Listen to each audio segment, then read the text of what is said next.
Well, who could have seen that coming?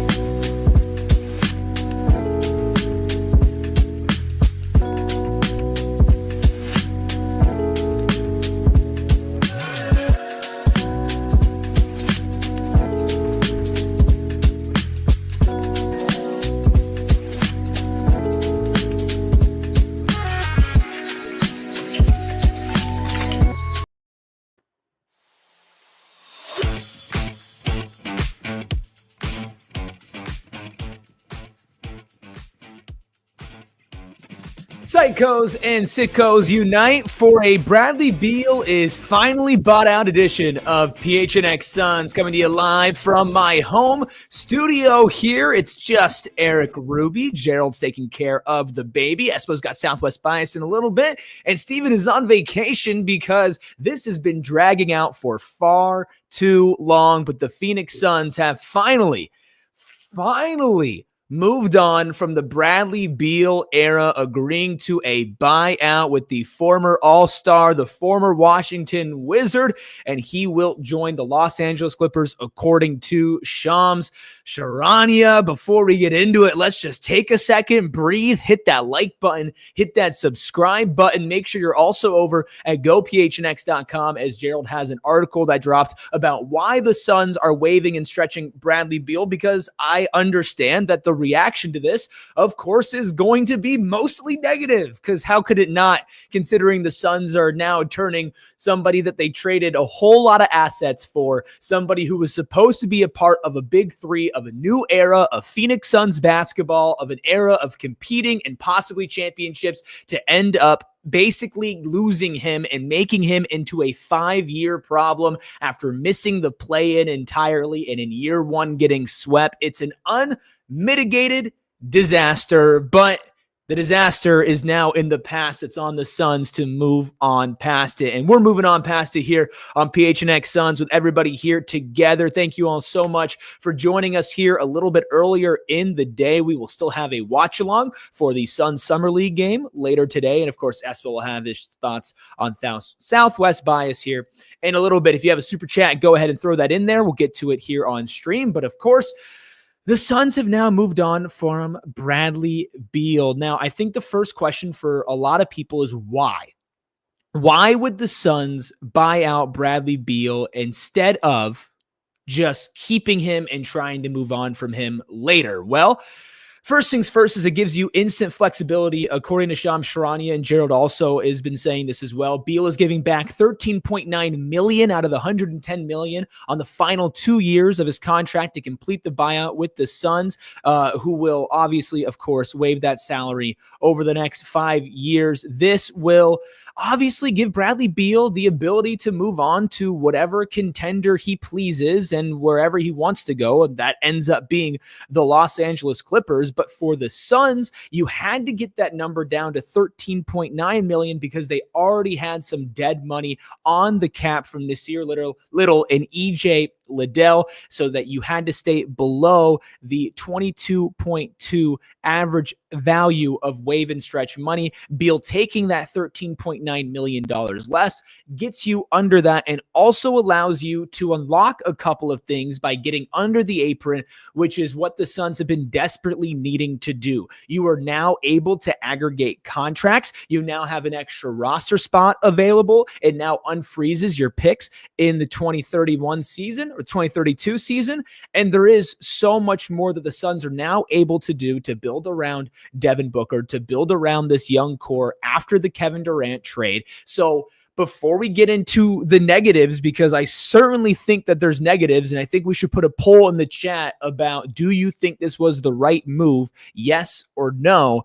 I do want to get into the positives, because the positives for sure are something that if the Suns are able to take advantage of right now, that they could actually turn this quote unquote around quicker than many people would expect. Listen, the Suns now have the ability to offer the MLE to a free agent. Now, is there a free agent out there worth the MLE? I think that's a completely different conversation, and one that we could talk about later. You actually now have the ability to sign two people onto a roster spot with Koby Brea going to a two-way contract. You have two roster spots available. I think aggregating contracts is a really, really big part of this because the Suns, and it's shown obviously since Matt Ishbia has taken over, but even with Brian Gregory, like they always chomp at the bit to make a move. And I don't know if necessarily that trade is going to come in the offseason. I feel like this is the last big move for the Suns in the offseason. Maybe, a margin move, signing a Delano Banton, signing a Ben Simmons, a Gary Payton II, right? Like doing that, I believe, is still on the table. I don't think this is technically the last transactional move the Suns will make. But as far as like a big trade, I don't think another big trade happens this offseason. Maybe at most like a Nick Richards trade on the margin, but after seeing how Khaman Malauch clearly needs time in Summer League, maybe they think holding on to him at least for the start of the season might be worth it. What this, I feel like, now unlocks the Suns is to go into the season, right, with all options on the table.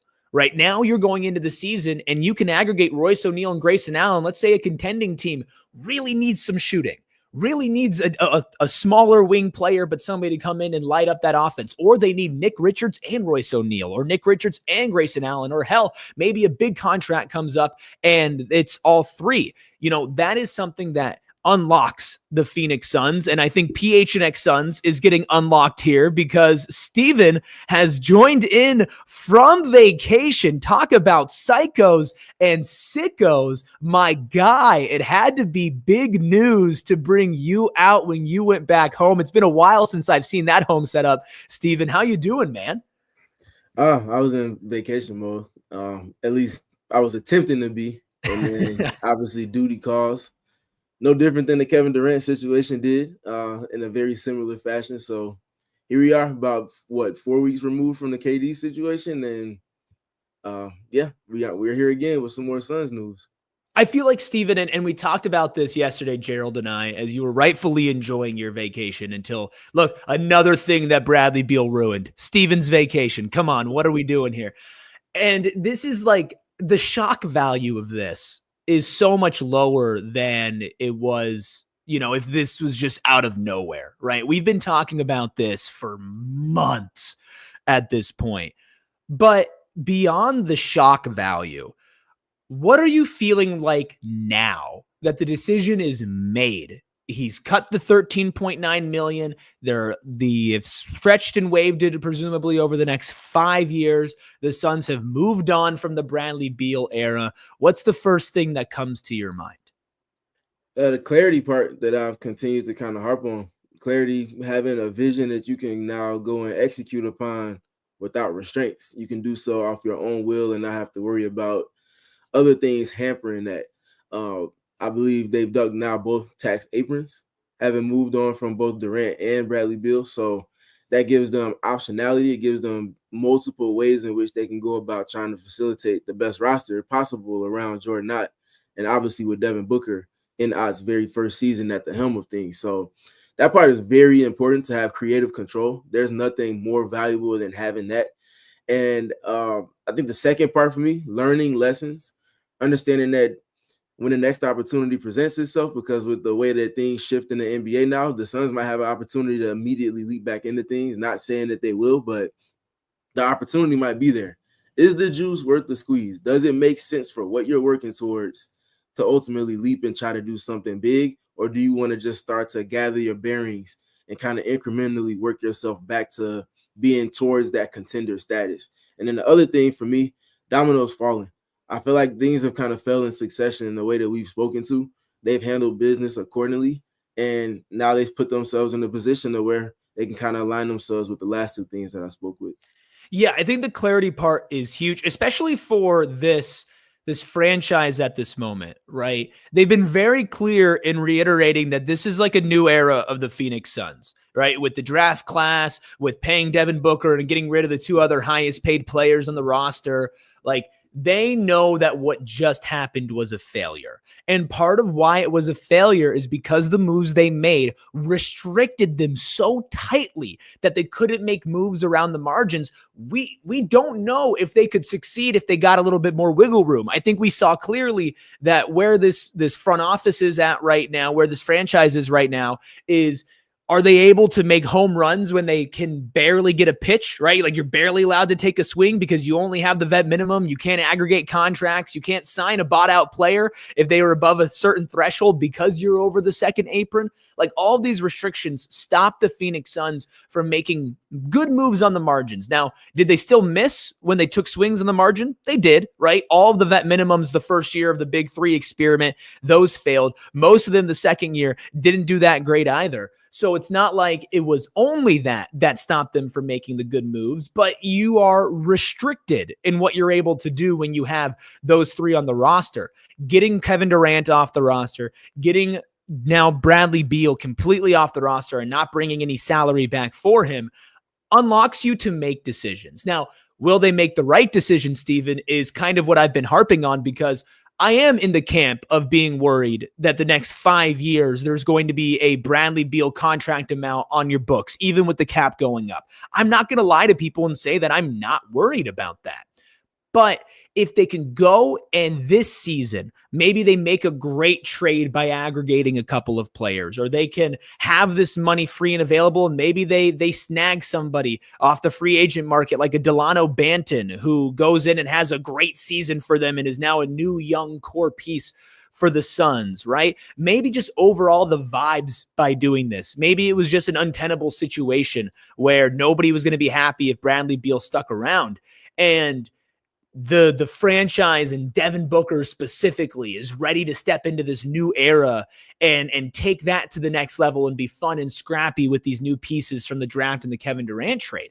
If they nail what's next, then what happened today is the perfect move. But on the opposite, Steven, if they go out there and they make a complete miss in the trade market, they have a complete miss on the free agent market, if overall the vibes, the competitiveness, it hasn't shifted this season from last, well, then you just hampered yourself for the next 5 seasons and presumably the entirety that's left of Book's prime before he starts a potential decline at the end of his career.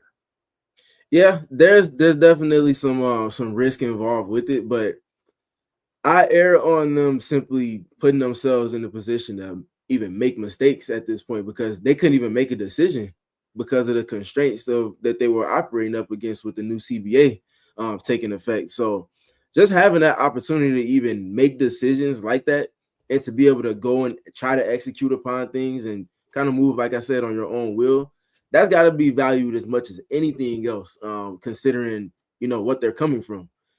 Now, I wonder if, and you can definitely chime in here, but I've just been very curious about, should the Beal situation have gotten to where we got news of this morning, would it be the Suns moving in accordance with options that they might have on the table that they've already kind of worked on external of the Beal situation that's been the elephant in the room? That remains to be seen. But I'm curious, what are your thoughts on that part of it all and just generally where they kind of go next with this news?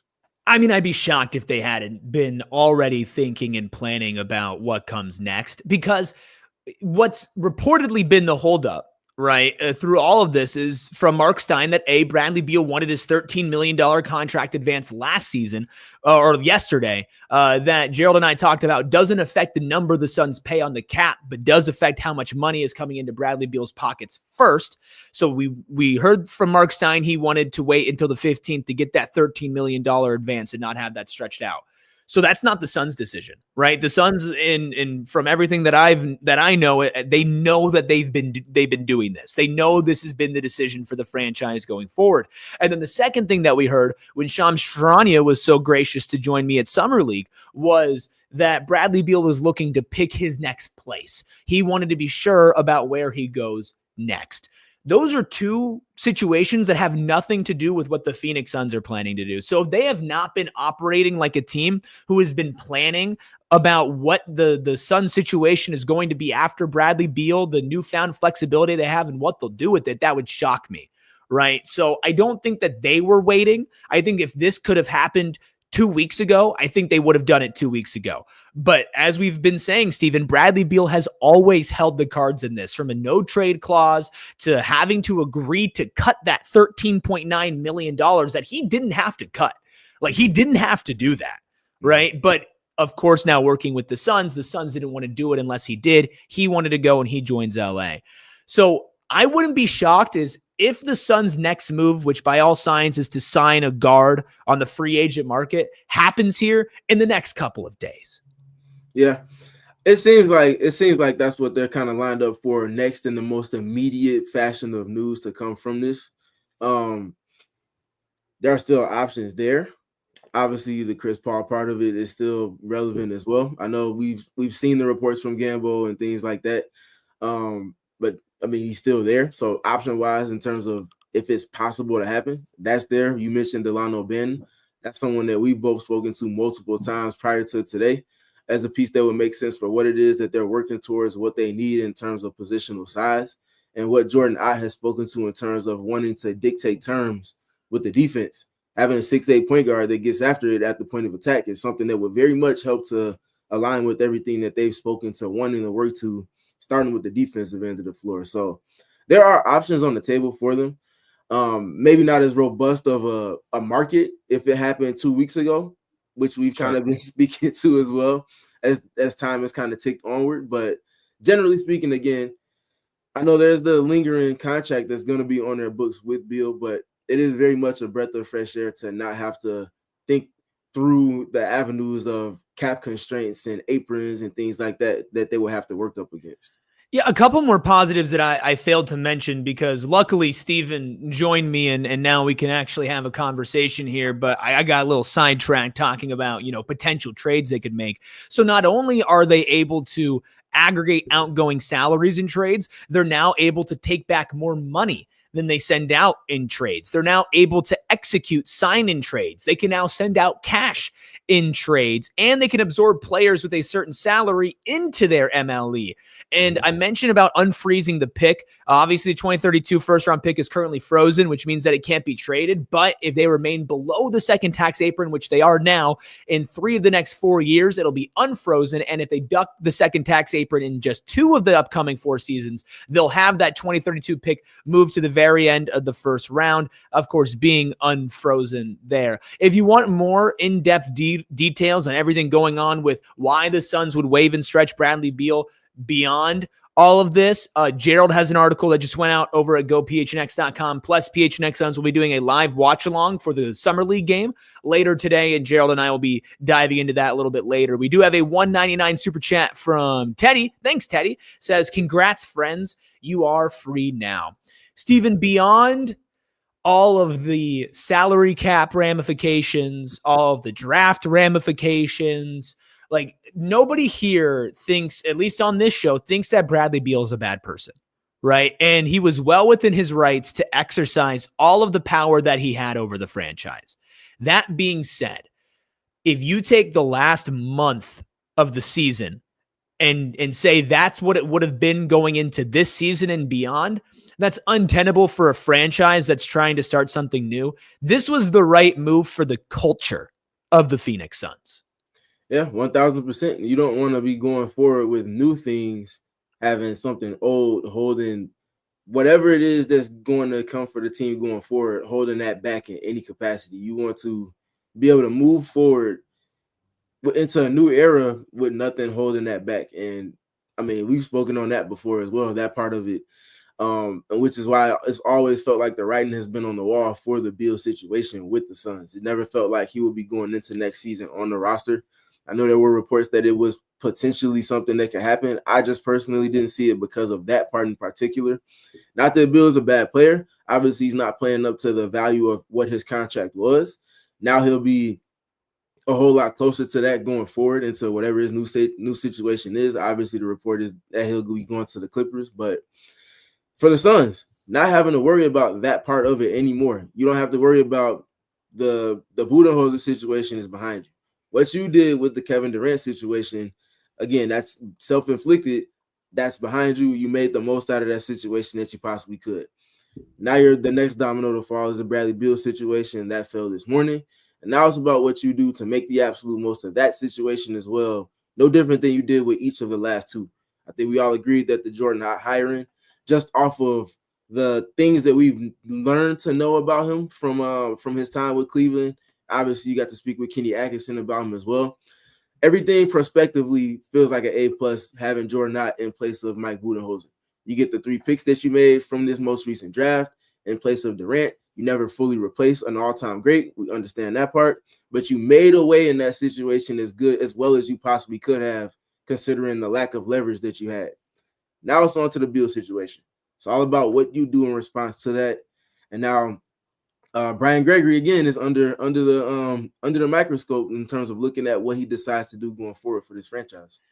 Yeah, with all of this, I think that we need to spend some time on the negatives, because while we agree that, the Suns kind of backed themselves into a corner where it's if they brought Bradley Beal back, it felt untenable. Technically speaking, bringing him back was an option, right? And bringing him back and sitting his ass at home and seeing if anybody later in the season would be willing to take on an expiring salary, or next offseason would be willing to take in, 1 year of Bradley Beal's expiring salary instead of 2, or bringing him back and telling him you're going to be our 6th man, which is something that basically out of pure spite, he did pretty well for a little bit there with Mike Budenholzer, or banking on the fact that maybe Jordan Ott can find a way to creatively use Bradley Beal, since we've heard such great things about Jordan Ott's offensive mind. Like when I spoke to Kenny Atkinson out in Summer League about how he designed all of their offensive sets, and how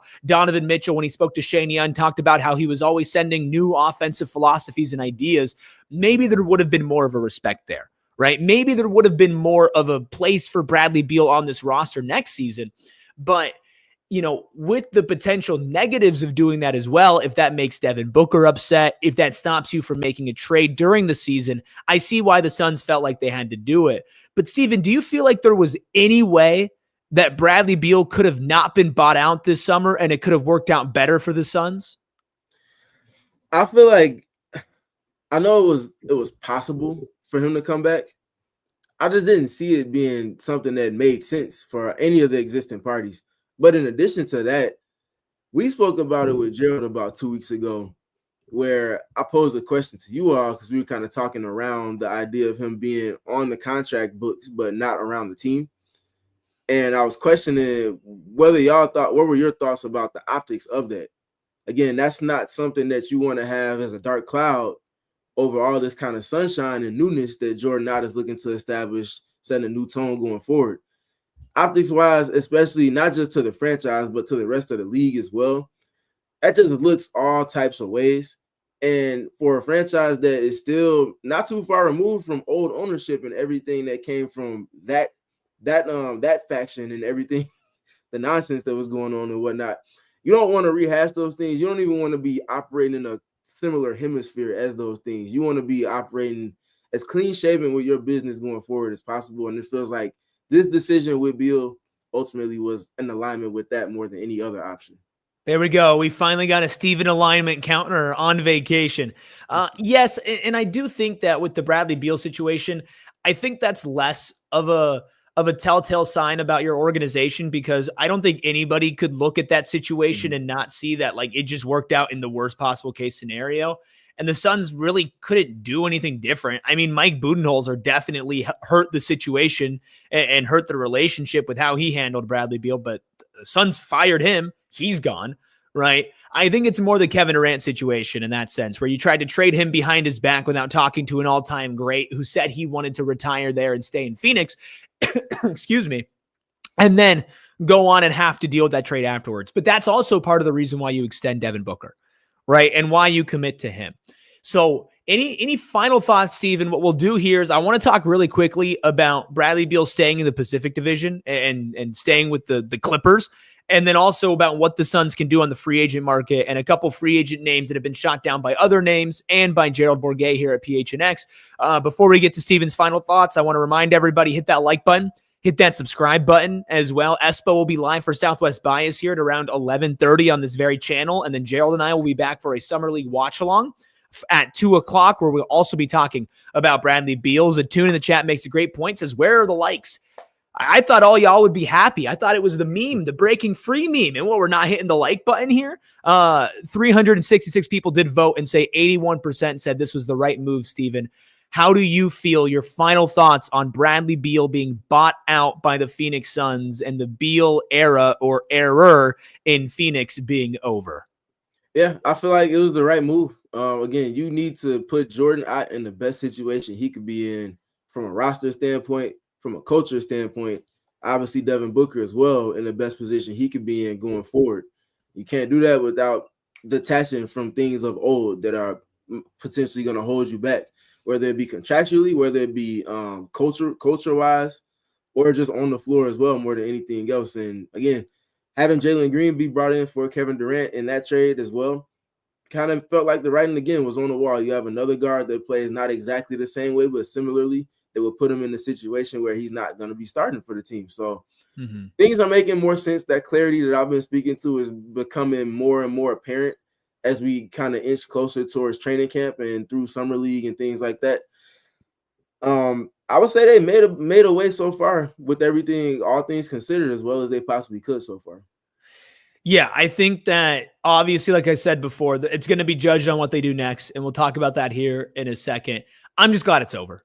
Yeah. I'm just glad it's over, man. I don't want to talk about this anymore. And I know that we'll have to bring this up as far as like when the Suns are restricted on certain moves, or if there's a free agent that they want that they can't sign because they already have 20 million dedicated. Like, I know this is not the last time that we're going to be speaking about this situation with Bradley Beal.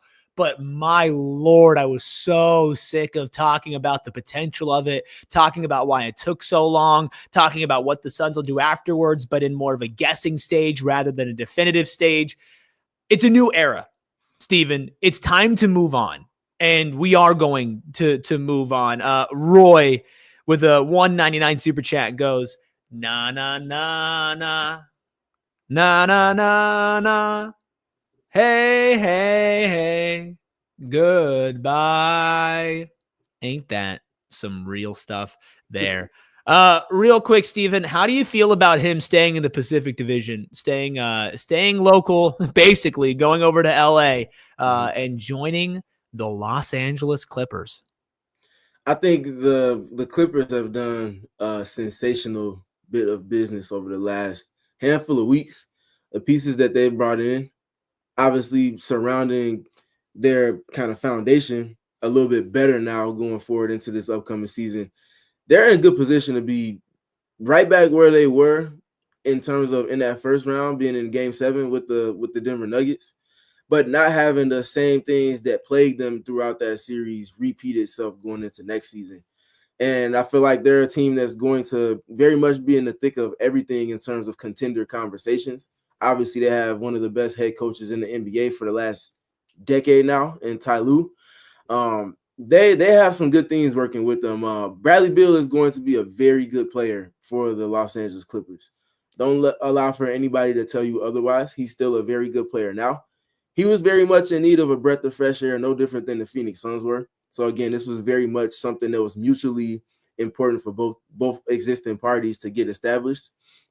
He's now also going to be on a contract where he's going to outproduce that contract this season. I don't think that should come as a surprise to anybody as well. I'm very curious about what it looks like with him in terms of his role for the team, because he's not going to be a player that's going to demand a high percentage of usage. I think those days for him, unless he goes to a team that's not contending, are pretty much gone. It's going to be very much kind of getting in where he fits in, but I do think he's going to be implored to be himself significantly more in the Clippers context than he was in last season with the Suns or his very first season with the Suns. And I think that naturally is going to do well for him. Yeah, I get what you're saying. Number one, he has to stay healthy, right? And now you're banking on, if you're the Clippers, the health of Bradley Beal and Kawhi Leonard and possibly Chris Paul, which we could talk about here in a second. It's a risky gamble. Harden plays a bunch in the regular season, but he doesn't show up in the postseason. Right. I mean, Zoo is basically your most consistent player through 82 games in the postseason, considering health in there as well. I do agree that Bradley Beal is not a terrible player. Now, is he an extraordinarily valuable player? I think he needs to prove that again.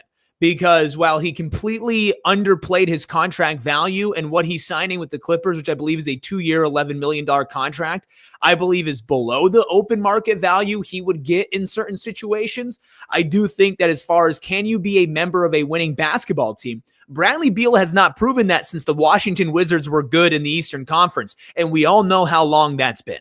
So Bradley Beal needs to be available. He needs to show that he could be a good part of a team context. Now, you're right. He is set up extraordinarily well, way better than he was in Phoenix.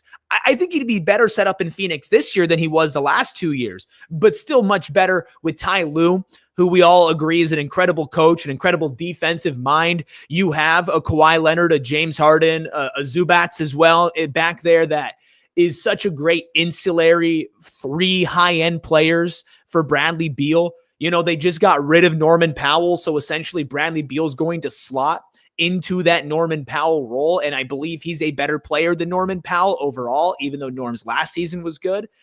That being said, this doesn't scare me. And then the Suns aren't in contention, so maybe I'm not in a spot to be scared. But Bradley Beal on the Clippers doesn't scare me. Right? Like this is something where I'm going to have to see it to believe it. And well, we could talk about how maybe he'll be worth more of the contract and maybe LA is a better fit for him and it's a breath of fresh air. I've got to see it because, well, I don't think Beal was a terrible player for the Suns. There were a lot of moments where playing Bradley Beal was not the right decision. It was playing a rookie in Ryan Dunn that was the right decision. Or hell, playing Colin Gillespie, who's on a 2-way contract, was a better decision for the Suns. What happens with the Clippers? Does that show itself again? I think this is a massive 2 years for Bradley Beal's future in the NBA and how he's going to be considered. And it's up to him and solely him to stay on the court and to prove it. And damn it, he needs to prove it because this time in Phoenix, if it goes to show that this was just the beginning of the end and the same old after this, bye-bye big contracts for Bradley Beal, who also, by the way, no longer has a no-trade clause. He can get traded. But, Steven, unless you have any more thoughts on Beal specifically, I think we spend a couple of minutes here talking about some free agents. And Espo will jump on for Southwest Bias in just a couple of minutes on this channel. So, guys, don't go anywhere afterwards. But any final thoughts on Beal before we move on? Yeah, real quick. So, with the Clippers, obviously they bring in Brook Lopez. Yes. John Collins as well. Yeah. You see where we're trending. Brad has multiple pick and roll, dribble handoff players that can do multiple things with them. So context-wise, this is what I'm speaking to. The Clippers have someone in Bradley Beal, again, health withstanding. He has to be healthy to provide it, but should he be there for the team, them having the pieces that they have in the front court, in addition to Zubac, to unlock Bradley Beal in ways that the Suns did with Yusuf Nurkic, but it just didn't get to the extent that they thought it would get to when they were looking at the roster prospectively. He's set up, again, just for great success. They have depth in ways that most teams simply don't. Their championship aspirations are not hinged upon him being healthy, but they do need him to be there for sure for them to reach their ceiling. And I think that him not having to be relied upon nearly as much puts him in a position to be that player that he hopefully will be for them. Minutes wise, how much do you think he plays on average? If they sign Chris Paul, he'll get under 30 minutes a game. Yep.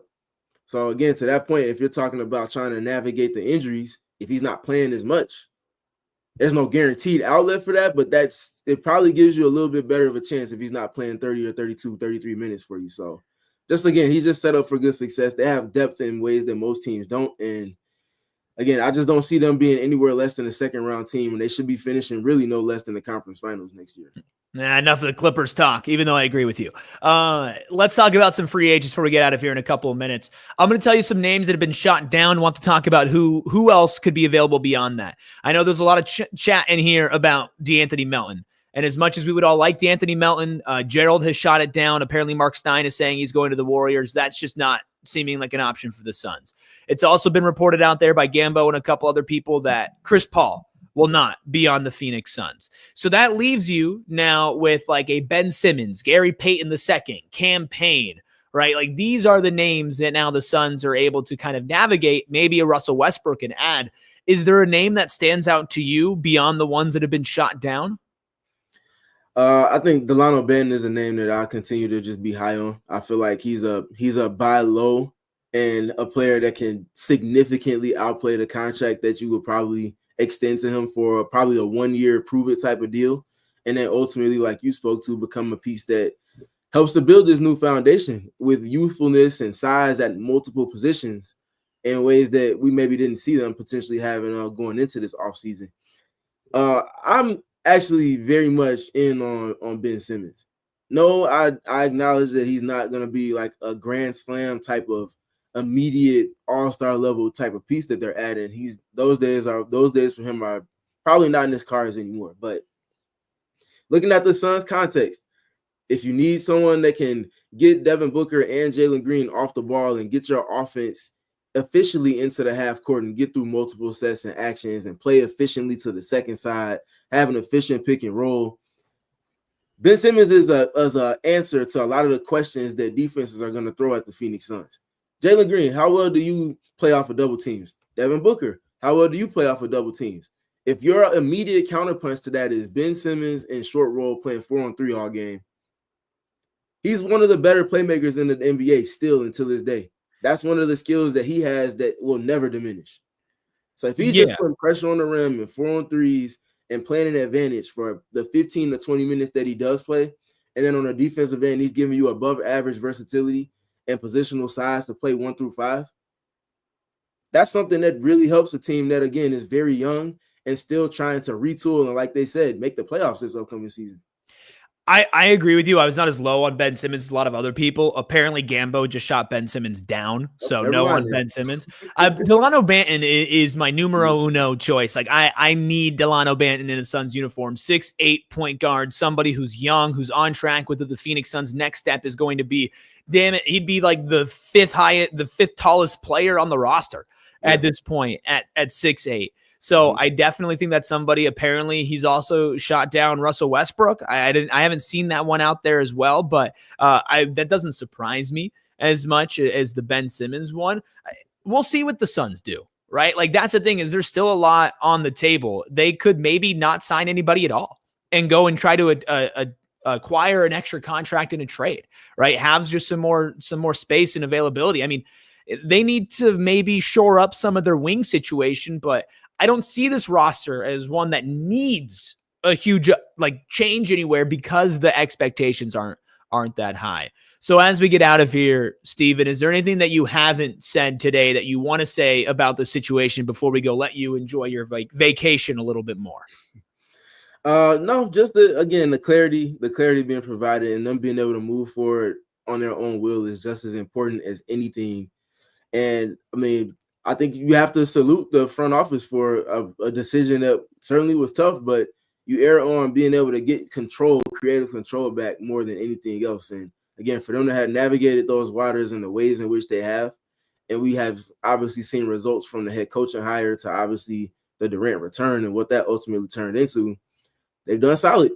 I don't feel like they could have done much else to put Jordan Ott in a better position going into his very first season, as well as Devin Booker back at the reins as the bona fide best player on the roster again. I think those things you just kind of have to value and take what comes with that as it does. But this is about as good a situation as they could put themselves in. Agreed. I think there's certainly a situation where this bites them in the ass, right? Like there was no good or perfect outcome from this. Exactly. Like this is a risk. Right? Keeping him was a risk. Buying him out was a risk. But if you want a better inside track as to why the Phoenix Suns did this with some inside information from our own Gerald Bourguet, that article is up at gophnx.com right now. Gerald will join me for a Summer League watch along later today as Steven goes and continues home like he should be able to, because this should have happened 2 weeks ago. Espo is about to go live for Southwest Bias, giving out his thoughts. If you're listening on audio, go ahead and always check out Southwest Bias as Espo is bringing you content every single day, Suns and otherwise. Of course, you can follow the show at PHNX_Suns. That's on Twitter and on Instagram. We appreciate Steven joining us here on vacation. You can follow him at StevenPG3, not just for Suns coverage, not just for Mercury coverage, but coverage of the entire W as well, and breaking down Suns and other basketball like nobody else is doing it, including the breakdowns right here on our very channel of all of the rookies that we've had so far. Steven has dove into the film like nobody else. So check that out. And of course, you can follow me at ERIKRUBY. But let's not forget the Juice Man at Freckled Mamba, who jumped in here and made sure that this stream happened. A final super chat before we get out says, Beal made us trade KD to finally waive his contract. Petty trash can. The 499 super chat from Michael. Listen, I think Suns fans might have another enemy, number one, to be rooting against this season, but let's focus on the Suns, and we'll do that later today and throughout the rest of this offseason. It's finally over, and we should all be thankful for that. We'll talk to you later. We all silly like the mayor.